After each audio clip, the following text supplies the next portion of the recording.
If you're watching this, you have picked the easier of the two options. All right. The difference between a regular research paper outline and this fiction outline is in the research paper, it is in order of your paper. The whole point of this outline is I just want to make sure that you have done your pre-writing, that you know where you're going to go with your story.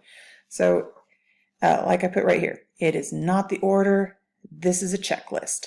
So for the setting, you can just go ahead and delete the when, or you can click on that and put dash and type whenever.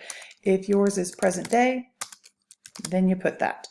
If you want to set your paper in the future, then go ahead and say the year, I don't know, if you want to just, ooh, look, that's a lot of twos.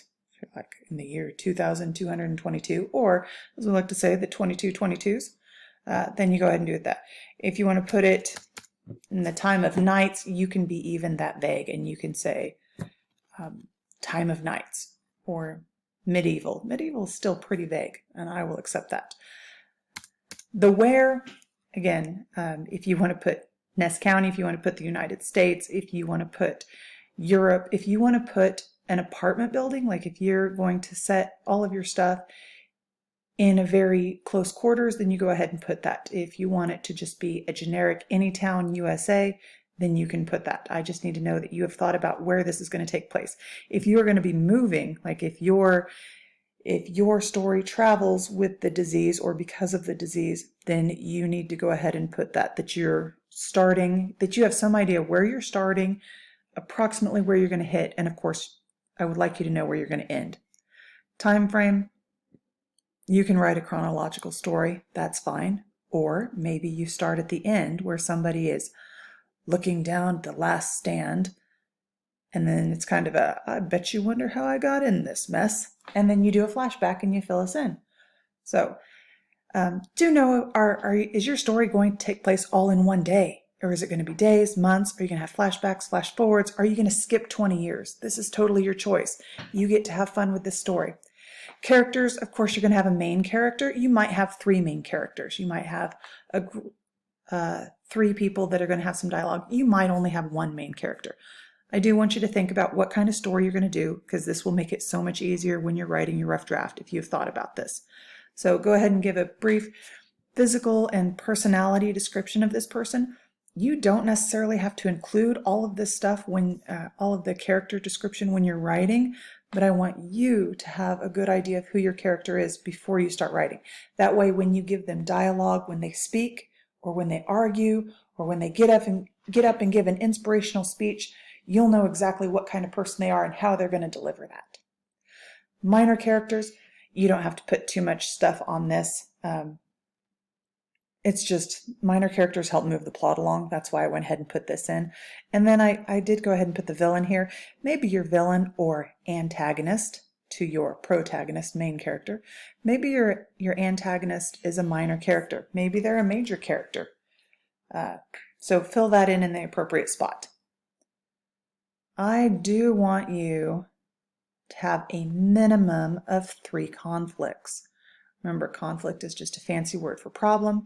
You can have an internal conflict. That's where you're thinking about it in your mind. What am I going to do? And external conflicts are anything that happen outside your head. So I put 3 minimum. Have as many as you want. Go ahead and use this spot to throw down a whole bunch of ideas. And like I put here, you do not have to use all the ideas. So have fun with the outline as far as like slap all those ideas on paper. Okay. Maybe one person has the illness. Maybe they all get the illness. Maybe there's a romantic problem. Maybe there's some kind of social problem. Maybe a typhoon hits them right in the middle of all of this. So think of all the things that you could have. But you do need a final conflict which will lead us to our climax or the crescendo, where the plot has gradually built like a staircase until you get to the top. And that's going to be the climax. The climax is where everything comes to a head and we need some kind of resolution.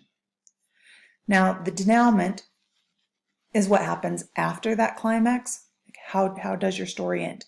Technically, you don't have to have a denouement, especially if your scene or your story just ends at the climax. Like everybody died, that's the end. Or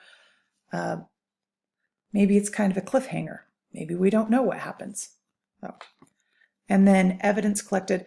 I did put a minimum of 4. A minimum of 4 needs to make it into your paper, but this is a good idea to go ahead and have more than 4 pieces of information about your disease. So here's where you put the evidence, and I'm just going to write evidence, and I'm going to tab over, and this is, you need to keep track of where your evidence came from. So this is your www. whatever it came from. This is the URL. So how did I move all those things? Of course, I just hit the return and it gave me a 2. I hit Shift Tab and it backs me up. So this is where I put my other evidence. And I returned and it gave me a C. I'm going to hit the tab, and now I can put where that www came from.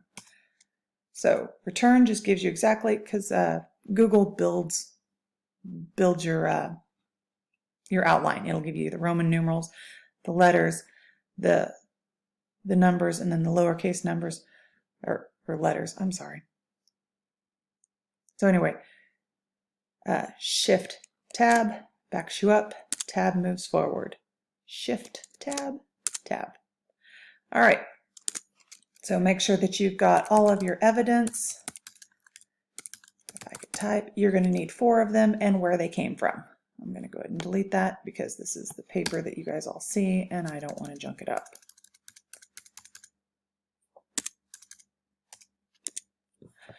All right, so this is how you guys are going to do your fiction outline. I would strongly recommend, a lot of you guys are feeling overwhelmed with the regular research paper. Maybe you should pick the fiction one, and I'll just look for these when you guys turn them in. See you later.